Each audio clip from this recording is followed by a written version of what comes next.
सलाम, नमस्ते, सत श्री अकाल। मैं हूं रजा और आप देख रहे हैं रजा ग्राफी की नेशनल प्राइम टाइम रिपोर्ट। एक वाहिद ऐसा वीडियो जिस एक ही वीडियो के अंदर पूरे भारत में जो कुछ भी हो रहा है, जो मेन स्ट्रीम मीडिया में नहीं है, जो जानबूझकर आपके सामने लाने नहीं दिया जा रहा है, वो तमाम खबरों को मैं एक ही वीडियो के अंदर आपके सामने रखता हूं।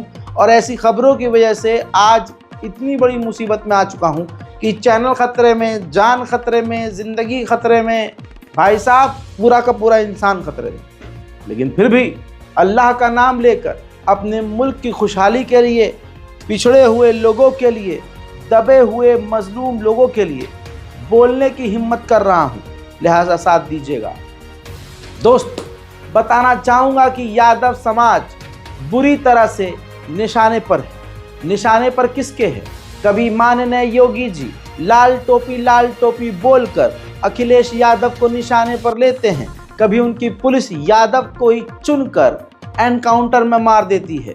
हजरात, कुछ वक्त पहले यूपी के सुल्तानपुर में डकैती हुई, जिसके बाद सभी आरोपियों को यूपी पुलिस ने कड़ी मेहनत से गिरफ्तार कर लिया और एक व्यक्ति का उन्होंने जंगल में ले जाकर एनकाउंटर भी कर दिया। यहीं से मामला बिगड़ गया और यहीं से चीज़ें खुलकर सामने आ गईं कि शासन प्रशासन यादव समुदाय का किस तरह से दुश्मन हुआ पड़ा है। हजरात मोहतरम, ये चंद तस्वीरें आपके सामने हैं, सोर्स आपके सामने हैं। उत्तर प्रदेश के सुल्तानपुर में डकैती हुई, आरोपियों को घर से पकड़ा गया, लेकिन सिर्फ एक आरोपी का एनकाउंटर किया गया। आप सोचकर तुरंत बता सकते हैं कि वो आरोपी क्या होगा, कौन होगा। चलिए मैं आपको बता देता हूँ। वो आरोपी वो था जिसके नाम के पीछे यादव लिखा था। नाम था मंगेश यादव। परिजन बताते हैं मंगेश के कि पुलिस वाले घर से आकर जिंदा सही सलामत लेके गए। वो गया भी मंगेश यादव, लेकिन फिर एनकाउंटर कर दिया गया। जरा ध्यान से देखिए, तमाम आरोपियों के बीच सिर्फ मंगेश यादव का एनकाउंटर हुआ, लेकिन इस तस्वीर में जरा एनकाउंटर करने वाली पुलिस को देखिए, जिसमें एक पुलिस वाला एनकाउंटर यादव का करने के लिए चप्पल में ही चला गया था। समझ रहे हैं? यादव का कत्ल करने के लिए पुलिस चप्पल में ही चली जाती है, घर से गिरफ्तार करती है, रास्ते में मार देती है। किसी को नहीं मारा, कोई यादव नहीं था। जो यादव नाम का व्यक्ति था उसको गोली मार दी। हजरात, उधर से गोदी मीडिया का नंगापन और आपके सामने है। जरा ध्यान से देखिए, यह है जी न्यूज। लिखता है मोस्ट वांटेड यादव को योगी ने उड़ाया। जी हाँ, योगी है कातिल दोस्तों। मैं नहीं बोल रहा हूँ, माननीय योगी जी, मेरे पर कार्रवाई करने से पहले जी न्यूज की बल्लियां उखाड़ दीजिए तो हम आपको जाने। जी न्यूज लिख रहा है आपके बारे में कि वांटेड यादव को योगी ने उड़ाया, यानी कानून ने नहीं उड़ाया। आपका नाम एज अ गुंडा लिया जा रहा है कि योगी ने उड़ा दिया। अरे योगी कौन होता है भाई उड़ाने वाला? अरे योगी तो माननीय हैं। अरे योगी हमारे उत्तर प्रदेश के सीएम हैं, वो किसी को उड़ाने जाएंगे क्या? लेकिन देखिए, योगी आदित्यनाथ जी को खुश करने के लिए उनकी तस्वीर को सही तरीके से जी न्यूज पेश कर रहा है। फिर से देखिए, लिखता है कमाल की बात। अब जरा इसको लिखने को ध्यान से देखिए। मोस्ट वांटेड यादव, यादव को आप देख रहे हैं हाईलाइट किया गया है, पूरे यादव समाज को हाईलाइट किया गया है। अब इसमें ना योगी का कोई काम है, ना इसमें अखिलेश यादव का कोई काम है। जिसको उड़ाया गया है वो अखिलेश यादव के पीछे नजर आ रहा है और अखिलेश यादव आगे है। ऊपर से कमाल की बात यह है कि यादव समुदाय के खिलाफ जो रिपोर्ट बनाई गई, जो माहौल बनाया गया, जो जी न्यूज ने टाइटल बनाया, जो जी न्यूज ने पूरा शो चलाया, उस शो को रन करने वाली भी शोभना यादव है, यानी जो महिला एंकर है वो भी यादव है। लेकिन ये सरकार के हाथों, ये अपनी कंपनी के हाथों, ये मोदी सरकार के हाथों इतना बिक चुके हैं कि इनको जो भी गू दिया जाए, पेशाब दिया जाए या टट्टी दी जाए, इनको ठूसना ही पड़ेगा। मोस्ट वांटेड यादव को योगी ने उड़ाया, यानी एक तस्वीर आप ध्यान से ये देखिए कि योगी एक तरफ दिखाया जा रहा है कि एक योगी का चेहरा है, दूसरी तरफ अखिलेश यादव है जो यादव समुदाय के प्रतिनिधि हैं। पीछे वही तो व्यक्ति है जो मारा गया है। तो इस तस्वीर के जरिए योगी वर्सेस यादव दिखाया गया है, लेकिन इतना दिमाग मोदी सरकार में हो तो न समझे जी न्यूज का कांड। लेकिन यहाँ कौन समझने वाला और कौन ही समझाने वाला है। कुल मिला के अल्पसंख्यक समुदाय इसी तरह से शासन, प्रशासन और सरकार के निशाने पर है। ये बात तो क्लियर हो चुकी है कि यादव देखकर एनकाउंटर किया गया है। इसी बात को अखिलेश यादव ने बोला कि जाति देखकर एनकाउंटर किया गया, जान ली गई। उधर ठीक ऐसे ही मुसलमान तो पहले नंबर पर निशाने में हैं। यूपी के बरेली में एक मुस्लिम व्यक्ति को दाढ़ी से पहचान करके उसको पकड़कर थप्पड़ मारा गया, उसको बुरी तरह से पीटा गया और JSR के नारे लगवाए गए। आप क्या काम करते हैं? कार चौबी का। कि आपके साथ क्या घटना हुई है कल? पीलीभीत रोड पर मदीना मजार पर हम डरवे थे, तो जब वो डरवे थे तो बराबर में गाड़ी वाला आया, उसने हमें उतरा और दो झापड़ मारे और हमें जैसे इधर उधर झंझटने लगा। बोले जय श्री राम बोल, जय श्री राम बोल। हाँ, फिर हमने नहीं बोला, हमने भैया इतना बात नहीं। फिर उन्होंने 2-3 झापड़ मारे। हाँ, तो फिर पूरे रोड पर जैसे फिरते रहे, फिर हमने जैसे छुट मिला ऐसे छुटे, फिर हम भाग गए। वो लोग किस चीज़ से आए थे? कार थी या बाइक? इसीलिए कहता हूँ कि मुसलमानों को सेल्फ डिफेंस सीख लेना चाहिए। अपनी जान और अपने माँ बाप, अपने भाई बहन, अपने घर की औरतों की जान कैसे बचानी है भीड़ से सीख लेना चाहिए। अगर वो 20 मार रहे हैं तो अपने बचाव में 2 तो हाथ उठाओगे। ये संविधान हमें अधिकार देता है, लेकिन यही संवैधानिक बात मैं करता हूँ तो आजकल के मुसलमानों को लगता है कि अरे यार ये तो भड़काता है। अरे जब तुम्हारे पिछवाड़े में दम ही नहीं है अपने और अपने आप को बचाने का, तो कम से कम तुम्हें ये भी हक नहीं है कि किसी को बोलो कि भाई ये भड़का रहा है। आई बात समझ में? अब सुनिए, देश में दंगा भड़काने की साजिश की जा रही है। मुजफ्फरनगर में इस बाबा के बारे में आप पहले सुन चुके हैं और इस नफरती चेहरे को, जहरीले चेहरे को पहले आप देख चुके हैं। इस बाबा ने दंगे का ऐलान किया है। आज अल्लाह ही रहम करे, मुजफ्फरनगर में दोस्तों सलीम के रेस्टोरेंट के नाम से ये बौखलाया हुआ व्यक्ति, जिस रेस्टोरेंट का नाम संगम भोजनालय है, अब बोर्ड हटाने के लिए बाबा ने, यशवीर महाराज ने आपत्ति दर्ज करते हुए कहा है कि मैं अपने तमाम हिंदू भाइयों के साथ आह्वान करता हूं कि सब लोग चलें और उस मुसलमान शरीफ के संगम भोजनालय का बोर्ड हटाएं, हमें उससे आपत्ति है। यानी भगवा झंडा लेकर ये मुसलमान के रेस्टोरेंट पर हमला करेंगे। क्या यूपी पुलिस इसके लिए तैयार है? क्या यूपी पुलिस ने रक्षा और सुरक्षा की व्यवस्था की है या इनके प्रदर्शन की परमिशन दी है? पहले इसकी धमकी सुनिए। मुजफ्फरनगर के सभी वीर वीरांगनाओं से मेरा कहना है कि कल अपने हाथों में भगवा ध्वज लेकर के मुजफ्फरनगर के सरकारी अस्पताल से आगे, रामपुरी गेट से भी आगे, सलीम नाम के मुस्लिम ने जो संगम शुद्ध भोजनालय नाम का चलाया हुआ है, वहाँ पर आप लोग पहुँचे। इसको संगम नाम हटाने के लिए कहा गया, लेकिन ये सलीम दादागिरी में आया हुआ है और लाखों करोड़ों हिंदुओं की धार्मिक आस्थाओं के साथ ठेस पहुंचाते हुए ये कह रहा है कि मैंने संगम नाम लिख दिया और ये लिखा रहेगा, जिसकी हिम्मत है तो हटा लो। तो सनातन धर्म के साथ में खिलवाड़ करने का किसी को भी स्थान नहीं दिया जाएगा।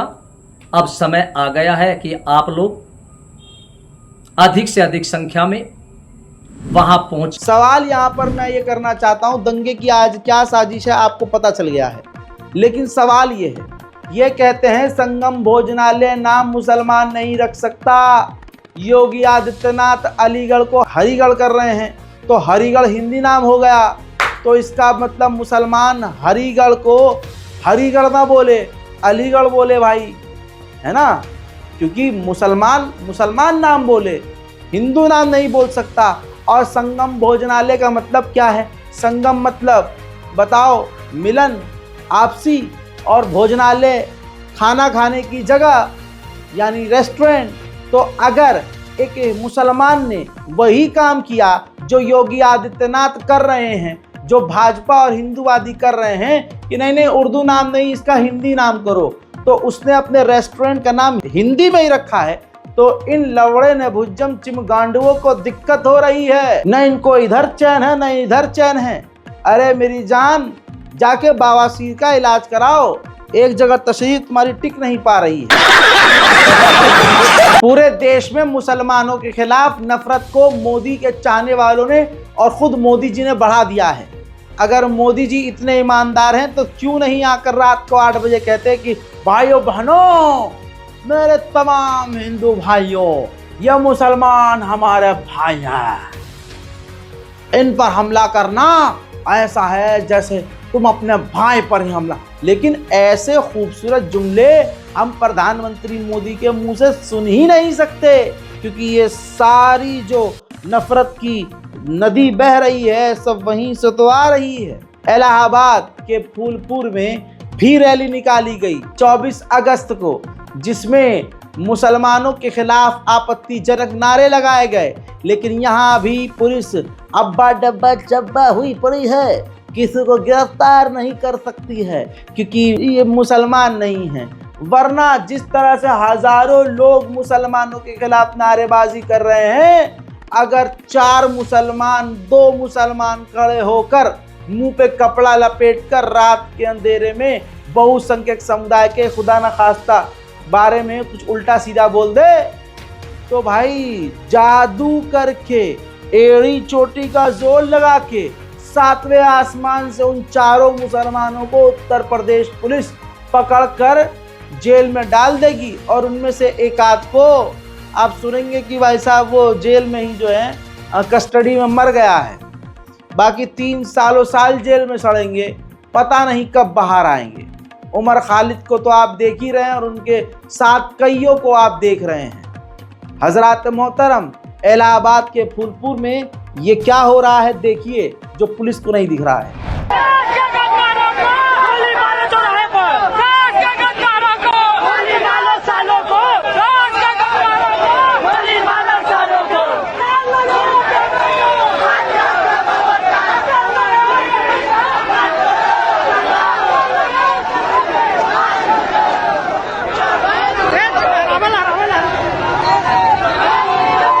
हाँ, गिरफ्तारी किसी की नहीं होगी, ये नॉर्मलाइज किया जा रहा है। हजरात मोहतरम, जहां जो सरकार कह रही है बेटी बचाओ बेटी पढ़ाओ, उसी सरकार में हर दिन 345 लड़कियां देश में गायब हो रही हैं। अल्लाह अकबर, हर दिन 345 लड़कियां हमारे मुल्क की, हिंदू मुस्लिम सिख ईसाई कोई भी हो, हमारी भारत की बेटी 345 लड़कियां हर दिन गायब हो रही हैं। ये सरकारी रिपोर्ट है, एनसीआरबी की रिपोर्ट में कहा गया है। मोदी जी कुछ तो बोलिए। मेरे दोस्तों, यहाँ भी तवज्जो चाहूंगा, जितने भी हिंदू संगठन है ये कितने बड़े दोगले हैं। ये सब के सब उठते हैं, अरे कलकत्ता और बंगाल में रेप हो रहा है, यहाँ मोदी जी होते तो ये ना होता। दोस्तों, देश इतना तरक्की कर चुका है, इतनी तरक्की हमको चाहिए भी नहीं थी कि सड़कों पर बलात्कार होने लगे। माजरत के साथ ये तस्वीर दिखा रहा हूँ और पूरी ब्लर कर रहा हूँ, सेंसर कर रहा हूँ, या ना यूट्यूब बाबा पता नहीं कहेंगे यूट्यूब कम्युनिटी गाइडलाइन आपने और कर दी। लेकिन भाई साहब, मैं आपको फिर भी सबूत के तौर पर रखना चाहूँगा, एक्स पर ये वीडियो मौजूद है। इतिहास गवाह होगा कि सड़क पर मुसलमानों पर इल्ज़ाम कितने तरह के लगते हैं, लेकिन इतिहास अब गवाह होगा कि भारत में पहली बार दिन दहाड़े सड़क पर महिला के साथ बलात्कार करने वाला लोकेश नाम का बहुसंख्यक समाज का व्यक्ति था। जी हाँ, भीख मांगने वाली एक महिला को लोकेश ने शादी का झांसा देकर बहलाया फुसलाया हुआ था और उसको शराब दिन दहाड़े पिलाई, और जब वो बेहोशी की हालत में थी, सड़क पर उसने उस लड़की का लोकेश ने बलात्कार किया। दिन दहाड़े लोकेश ने। क्यों? क्योंकि लोकेश को पता था कि आज मोदी सरकार में, मोदी राज में, योगी राज में मैं बलात्कार करूंगा तो कितने दिन के लिए जेल जाऊंगा। जब वापस आऊंगा तो मेरी आरती उतारी जाएगी, माला पहनाकर तिलक लगाया जाएगा, और अगर मोदी जी ज्यादा खुश हो गए तो भाजपा का टिकट भी दिया जाएगा। गजब बेइज्जती है। मेरे दोस्तों, जिन जिन इलाकों में मुसलमानों के खिलाफ रैलियां निकाली जा रही हैं, जरा तवज्जो चाहूंगा। अल्लाह की लाठी में, ऊपर वाले की लाठी में आवाज नहीं होती। जिन जिन इलाकों में मुसलमानों को गरियाया गया, जिन जिन इलाकों में मुसलमानों के खिलाफ रैली निकालकर बाइकआउट और उनको कत्ल करने की बात की गई, उन इलाकों में ये खुद जलील हो रहे हैं।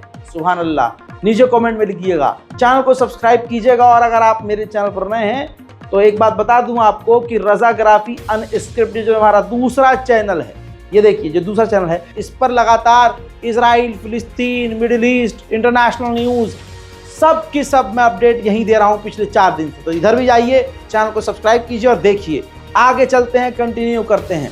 हजरात मोहतरम, जिन जिन इलाकों में मुसलमानों को बदनाम किया जा रहा है, हिंदू संगठन रैली निकाल रहे हैं, उन इलाकों में ऊपर वाले की लाठी चल रही है। जरा ध्यान से इस व्यक्ति को देखिए, इस टकले को देखिए। ये बहुसंख्यक समाज का व्यक्ति जिसका नाम आशीष मिश्रा है। मिश्रा जी हैं, पंडित जी हैं, ये ऊंचे जाति से आते हैं, पंडित समुदाय से आते हैं। 31 अगस्त को सुबह 4 बजे करीब ये अपनी स्कूटी से ये पंडित निकलता है रायपुर छत्तीसगढ़ में। इस दौरान उसे सड़क पर अपनी माँ खड़ी हुई नजर आती हैं।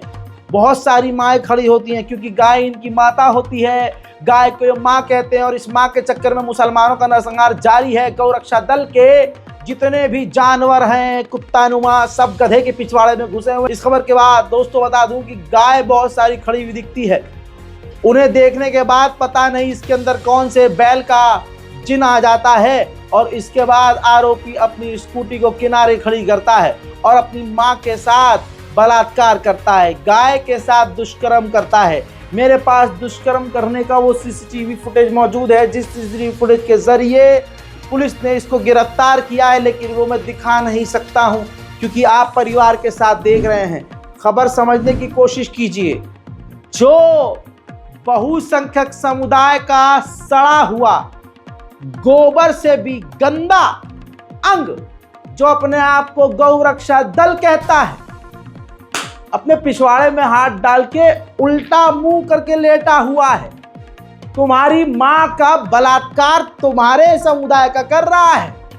इस पर बताइए कौन हिंदू समुदाय खड़ा होकर रैली करता है? अगर ये आशीष मिश्रा की जगह खान अंसारी कोई होता, आ गई ना इमेज दिमाग में, क्या हो रहा होता फिर देश में? अरे पूरा देश जल जाता, दंगे हो जाते, बवाल हो जाता। लेकिन यहाँ मिश्रा जी हैं, अपनी माँ का बलात्कार, गौ माता का बलात्कार कर ही सकते हैं। हिंदू संगठन इस पर क्या ही बोलेंगे? पिछवाड़े पे हाथ लगा के इस मुद्दे में उल्टे मुंह जमीन पर ले जाएंगे, बोलना नहीं है। अरे बाप रे, ये तो धोती खोल रहा है। जैसा मैंने कहा, जिन जिन इलाकों में मुसलमान को गरियाया गया, वहीं पर इन्हें ऊपर वाला जलील कर रहा है। उत्तराखंड ऋषिकेश धर्म नगरी, वहां पर 3 साल से यह बाबा एक लड़के का, 14 साल के लड़के का बलात्कार कर रहा था, उसका शारीरिक शोषण कर रहा था। बता दूं कि इस बाबा का नाम रजनीश गिरी है और अपने आश्रम में रह रहे 14 वर्ष के लड़के के साथ पिछले 3 सालों से गलत काम कर रहा था। मामला जब समुदाय में गया, बाहर गया, शासन प्रशासन के पास गया, तो बाबा को गिरफ्तार कर लिया गया।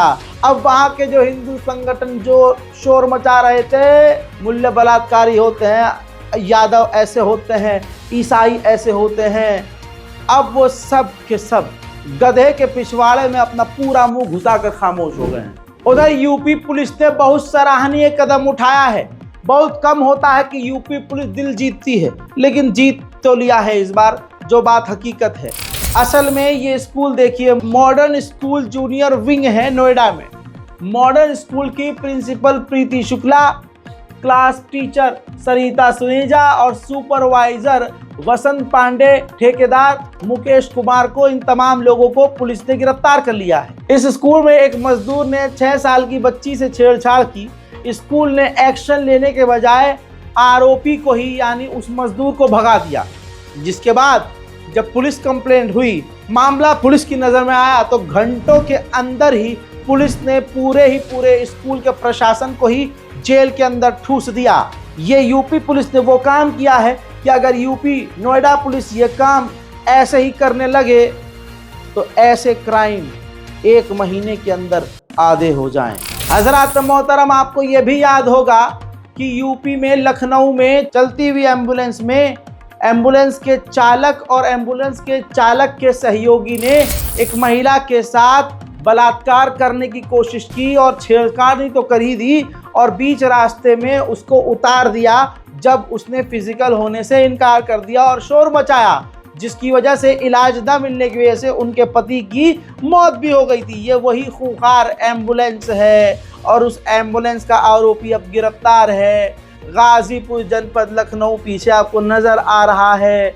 बताना चाहूँगा कि ऋषभ सिंह गिरफ्तार है। हाँ, ऋषभ सिंह, और अभी सरजू तिवारी फरार बताया जा रहा है। मेरे दोस्तों, जरा देख लीजिए, अब बाबूजी योगी जी ना बुलेट ट्रेन चलवा पाएंगे, ना कोई और ट्रेन चलवा पाएंगे, ना इनके घर पर बिल्डोजर चलेगा। आय हाय, ये नंगे बिल्डोजर वाले खुद हो रहे हैं। इनका दोगला चेहरा प्रभु श्री राम खुद ला रहे हैं। बात करते हैं कि बिल्डोजर चलाने के लिए ताकत, दिल और दिमाग दोनों होना चाहिए। अबे नहीं भैया, बिल्डोजर चलाने के लिए दिमाग का गंदा होना चाहिए। बिल्डोजर चलाने के लिए चेहरा तुम्हारा मस्क और दोगला होना चाहिए। बिल्डोजर चलाने के लिए कानून पर तुम्हें थूकना चाहिए और तुम वो कर रहे हो। मेरे दोस्तों, लखनऊ के बलात्कारियों को सिर्फ और सिर्फ गिरफ्तार किया गया है क्योंकि वो बहुसंख्यक समुदाय से है, तो घर पर बिल्डोजर नहीं चला। बात तो सारी यही है, जिसने 5वीं पास नहीं की उसे तुम शिक्षा मंत्री बना दो तो फिर होगा क्या। हजरात मोहतरम, राजस्थान के शिक्षा मंत्री का विवादित और घटिया बयान, इस चेहरे को ही देख लीजिए। चेहरा देख कर ही लग रहा है कि कोई अच्छी बात बोल ही नहीं सकता यह व्यक्ति। इसको बना दिया है शिक्षा मंत्री। मदन दिलावर साहब कहते हैं कि अकबर जैसे बलात्कारी का राजस्थान की किताबों में जिक्र नहीं होगा। उसे महान कहना मूर्खता है। अकबर को महान बताने वाली किताबें जला दी जाएंगी। मैं कहता हूं अकबर की किताबों को और अकबर के चैप्टर को जला दो। लेकिन बाबूजी, तुम पूरे हिंदुस्तान में मुसलमानों का नाम मिटा दो, मुगल का नाम मिटा दो, अकबर बाबर जो तुम कहते हो सब मिटा दो, लेकिन तुम्हारा ना इतिहास मिटेगा ना हमारा मिटेगा। तुम्हारा इतिहास सबको पता है कि अंग्रेजों का जूता चाटते थे और माफी वीर के गंदी नस्ल से तुम आगे बढ़े हो और अंग्रेजों के साथ हुआ करते थे। हम मुसलमान वो हैं जिनके उलमा को 1857 की आज़ादी की लड़ाई में हमारे उलमाए दीन को यहाँ से लेकर अलीगढ़ तक दोनों तरफ हाईवे पर फांसी पर पेड़ पर लटका दिया गया था। हमारे मुसलमानों को, हमारे नौजवानों को फांसियां दी गई थी और अंग्रेज़ों के खिलाफ लड़ने के लिए हमारे उलमाए दीन और मुसलमान सबसे आगे आए थे। और उस वक़्त तुम्हारा बाप, तुम्हारा दादा, तुम्हारा ख़ानदान अंग्रेज़ों की गुलामी कर रहा था, तो मुसलमान से यहाँ तकलीफ होगी तो ज़रूर। अरे बाप रे, ये तो धोती खोल रहा है। वहीं हरियाणा में बीजेपी का बहुत बुरा हाल है। हरियाणा के नाराज मंत्री को मनाने के लिए सीएम उनके खुद घर पहुंच गए, लेकिन सीएम से देखिए हाथ तक नहीं मिलाया, हाथ किनारे करके आगे चले गए। इस वीडियो को कितने गोदी चैनल दिखाया होगा? 0। हरियाणा में भाजपा का कितना बुरा हाल है, इस वीडियो में जरा देखकर अंदाजा लगाइए। भाजपा के सीएम से एक बीजेपी के नेता हाथ तक नहीं मिला रहे हैं। ये वीडियो आपके सामने है। गोदी मीडिया की औकात नहीं है कि ये वीडियो आपको दिखाए।